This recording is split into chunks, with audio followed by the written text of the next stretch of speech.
Universe 7 has a new powerful warrior, and it's Majin Buu. Our story still isn't done yet, though. What's going to happen from here on out? We'll be wrapping everything up in this finale of What If Gohan Went Super Saiyan Early. After the events of the Mora arc, as you could probably guess, there's no Granola arc because Frieza's not around. And in case it isn't obvious, that's the same reason we're skipping Broly here too. Goku and Vegeta are still on Beerus's planet, training to push themselves even further. There's now 3 people above them, Gohan, Piccolo, and Buu. Piccolo had such a great head start, and now they're at least getting close to him. But Majin Buu, they have no clue what his true power's like, and as for Gohan, that's kind of out of reach. That's also ignoring the fact that Beerus is a thing too. They of course want to reach his level eventually. But Goku has an idea. They ask for Majin Buu to come to the planet with them. And it's not like he really has much else to do, so yeah, he goes along with it. It could be a fun experience for him. Again, he's really proud of his power right now, so he'd love to use it against 2 other strong warriors. This way they can go beyond their limits. They'll be training with someone stronger than them and constantly pushing themselves. Plus, Buu is part Piccolo after all, so it's kind of like training against Piccolo. At least, partially. Let's go over to Earth now. Since there's no Granola or Moro, we'll go on to Superhero. Gohan is obviously still a scholar in this scenario. Sure, he's trained more than normal, but he's not always fighting and always training. That's just simply not who he is. So there are moments where he's not really paying attention, just because he's too busy with his work. So this leads Superhero to start pretty similar to normal. Piccolo's back at his home, meditating, until he's attacked by someone out of nowhere. Gamma 2. The Gammas are actually a bit weaker than normal because they don't have as much data to go off of. Without the Moro arc happening, the last pieces of data they had from an actual battle were from years ago. Everything else recently has taken place off Earth. It's pretty clear this guy's an android, and Piccolo feigns defeat against him. He could have actually beat Gamma 2 really easily here, but decides not to. He wants to figure out where he came from and what he's up to. Gamma 2 thinks he destroyed Piccolo completely and returns back to base. And Piccolo covertly follows behind, then stealing a uniform and infiltrating like normal. Gamma 1 and 2 are both there, and he hears about the plans to awaken Cell Max. Difference here is, Piccolo is way more confident that he'll be able to win here. His opponents are weaker than normal, and he's way stronger than normal. He's already got the head start he needs. So, amidst the meeting, Piccolo throws off his outfit and then immediately transforms. Magenta and Hedo start to panic. Magenta immediately runs over to where Cell Max is, while Hedo sicks the Gammas onto Piccolo. And in orange, he simply sticks out both his hands, hitting each of them simultaneously and finishing the battle just like that. The Gammas are no threat to him right now, but he notices Magenta's gone, so he tries to find where he went. Hedo's also gone too. He went to Cell Max too, not because he wants to activate him right now, but because he wants to prevent him from being activated. He already knows Magenta's about to panic. Cell Max is far too dangerous to unleash right now. And Piccolo has no clue where to go. This base is pretty confusing, and it's not like he could sense either of them. Both the Gammas are also knocked out right now, so they'll be no use. Then everything starts shaking. Great. He kinda thought this would happen. He senses a huge surge of power and realizes that whatever the Cell Max project is, it's probably awakening right now. Hedo thought he stopped Magenta, but he still was able to activate Cell Max.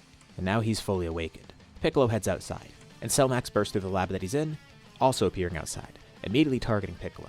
Now, Piccolo had no clue of what to expect with Cell Max, because they've never actually encountered Cell before. But what he encounters is completely different than what you're probably expecting. Cell was never activated in this scenario. Hedo discovered Cell in the first place by going to where Jiro's lab was. He was actually nearly complete. The computer kept working on him and delayed his awakening a bit just to get some more data.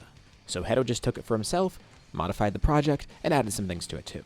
Plus, when Cell awakened, he was going to be imperfect, so Hedo decided to fix that.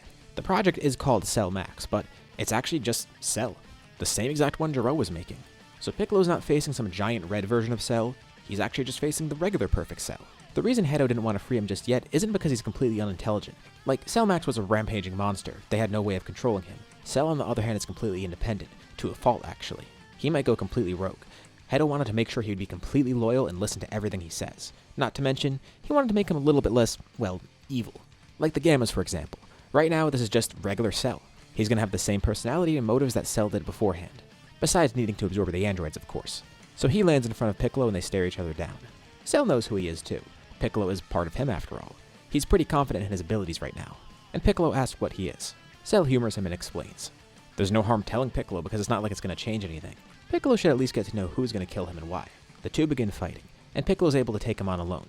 He also learns that Cell was from Jiro. Cell Max is just the title for the project, but this is just Cell. And he's a lot stronger than the Cell we know because he had a lot more extra time developing and a lot of extra data. But still, like I said before, Dr. Hedo had a lot less data to work with in general, so he'd probably be weaker than Cell Max is, and not to mention Piccolo's stronger than normal, so this is going to be a pretty easy fight for Piccolo. At least at first. He's able to destroy Cell completely, but Cell's able to regenerate, coming back stronger than before and even surprised in his own ability to regenerate. He didn't think he'd be able to come back from that. And with this growth, he's able to contend with Piccolo a little bit more, but Piccolo still has the upper hand. Dr. Hedo is watching on from the sidelines, pretty surprised by this. First off, it seems like Cell isn't as strong as they hoped, but more importantly, Piccolo's way stronger than they realized. Even if they did complete Cell Max, he still wouldn't have been enough to take on Piccolo, and that's just Piccolo. There's still others out there that might be even stronger. They do have a huge gap in data after all, so Hedo doesn't know how Goku, Gohan, Vegeta, anyone else would have performed. And for a second time, Piccolo destroys Cell. And just as he fires the final attack, Gohan shows up. He asks Piccolo what's going on here. He sensed him fighting someone, and it was someone with a really weird key signature. It was like a mix of everybody else, clearly evil as well. And Piccolo's pretty disappointed. Gohan may be the strongest mortal, but he's still too scatterbrained and clearly not too focused on fighting. He's lucky that wasn't a massive threat that only he could handle. Gohan just laughs it off though. That's why Piccolo's training himself. It's a good thing he's as strong as he is. But now Gohan's not as consumed with his work, so he goes to pick up Pan with Piccolo coming along. Piccolo has actually been training Pan. She's a lot stronger than normal. It makes Gohan wonder when she's going to go Super Saiyan. When he first went Super Saiyan, he wasn't much older than she is right now, and Piccolo reminds Gohan how he got Super Saiyan in the first place. It's probably best she doesn't have a catalyst like that. Oh yeah, that is true, but Gohan says it should be easier right now regardless. She shouldn't need something like that to happen. Like, look at Goten and Trunks. They didn't need to watch someone die in front of them to become Super Saiyan. But even without Super Saiyan, she's still really strong. Like, Gohan theorizes if she were on Namek in place of him, she'd be perfectly fine, even more so, which is kinda scary considering how old she is. Anyways, a little bit more time passes. About a few days after this, Goku and Vegeta return from Beerus' planet, asking Gohan and Piccolo to come along. They've been off Earth for a while, completely focused on getting a new power for themselves, and now they've worked their powers more than enough to test this out in combat, wanting to showcase this against Gohan and Piccolo. So the two of them go along to Beerus' planet. Both of the Saiyans finally have their own unique forms, each going beyond their limits in their own way. Ku helped a lot with their training, and Beerus actually came to like this Majin guy a lot. He's pretty funny. Also, Beerus had fought him himself, and while Ku wasn't able to win, Beerus was impressed with how strong he was. And he's only been growing stronger with each passing day. But anyways, now on to the main event. Goku decided that he's going to fight Gohan, and Vegeta's going to fight Piccolo. So Vegeta and Piccolo get ready first. Piccolo goes into his orange form, and Vegeta breaks out a brand new form, something that he calls Ultra Ego. Interesting. This isn't anything like Piccolo's ever seen before, but you can tell it's definitely something akin to Beerus' power. So the two start clashing. At first, Piccolo does have a big advantage in terms of strength, but as the fight goes on and Vegeta's spirit flares up even more, that gap slowly starts to close. Vegeta puts up a really good battle, and Piccolo enjoys it a lot too. But at the end, Piccolo is able to barely win. He didn't realize that they were catching up this quickly, and Vegeta thinks that the next time they battle, he'll be able to win pretty quickly. But it was a good test for his power. Next up, Goku versus Gohan. Gohan goes into Beast, and Goku goes into a form that's completely the opposite from what Vegeta has. It's Ultra Instinct. It's a bit hard for Gohan to fight him at first because the whole point of the form is that he has automatic movements, and Gohan doesn't actually know what to expect. He expected just some sort of simple power-up, but no, this form's completely separate. It does make Goku stronger, but it also has the automatic dodging, as well as the automatic attacks. Gohan showcases more of his true power, and he's able to overcome the skill gap by doing this, defeating Goku with relative ease. Goku's really impressed by this.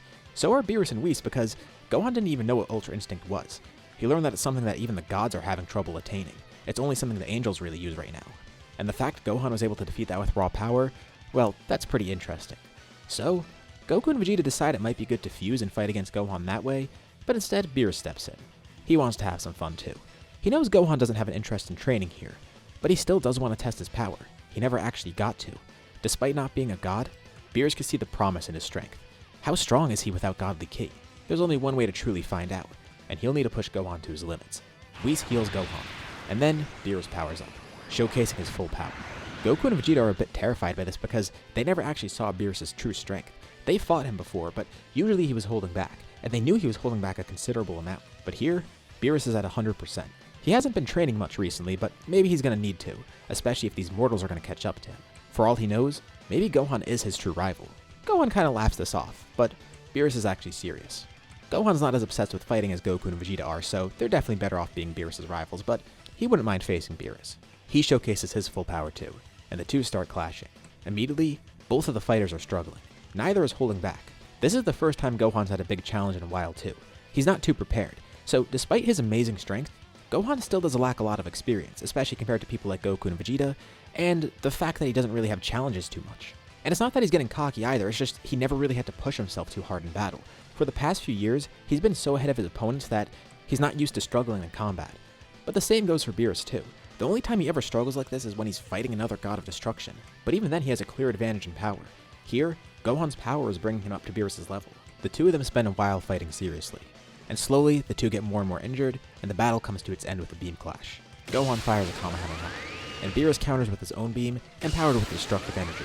This helps it break through Gohan's ki, destroying it as it gets closer and closer, but Gohan then charges more and more power. His anger fuels him in this form. He's had it for so long that he knows how it functions by now, and he taps into that rage. It's kind of weird to use this. By getting angrier in battle, it helps him tap into more strength. So he's been working on trying to access that on command, which is easier said than done. Vegeta's tapping into his battle spirit with Ultra Ego. Goku's completely calm and turning his mind off all Ultra Instinct, while Gohan has to tap into a very specific emotion, and one that you can't just really emulate on the spot. But in battle, he takes on kind of a Hulk philosophy. He's just always angry in fights, knowing it'll benefit him greatly. Plus, the frustration of this fight and fighting someone who's actually on his level, that does help him tap into a more genuine anger. So, trying as hard as possible, he's able to overpower Beerus' beam, defeating him in the battle. But it was with extreme difficulty. That battle could have easily went the other way. And Beerus is very impressed by this. Despite how close the battle was, the fact that Gohan won in general was still amazing. And Gohan's a bit humble with it. He tells Beerus he's only marginally stronger and barely won that. Beerus is giving him too much credit. But Beerus says Gohan shouldn't sell himself short. And it makes sense that he ended up becoming the first Super Saiyan. After seeing that rage displayed in combat, it's pretty easy for Beerus to see why he got that form in the first place. And you know, with destructive power like that, Beerus wonders if Gohan would be a great candidate for God of Destruction. Gohan's flattered, but immediately turns it down. He can't do that. Not just because it doesn't fit him, but because he wants to be a scholar, and he wants to live on Earth. Well, it was a long shot, but Beerus still thought it was worth asking. The other fighters are equally impressed. Piccolo, of course, has been training with Gohan a bunch, but this is the first time he saw the beast form struggling in a battle. Goku and Vegeta are very glad with their own progress, but they still have a ways to go before they catch up to Gohan, and Beerus for that matter. Ku, on the other hand, was watching, and he knew Gohan was strong, but wow, this is far beyond what he thought. He hopes he could become that strong soon. Anyways, Goku thanks both of them for coming here.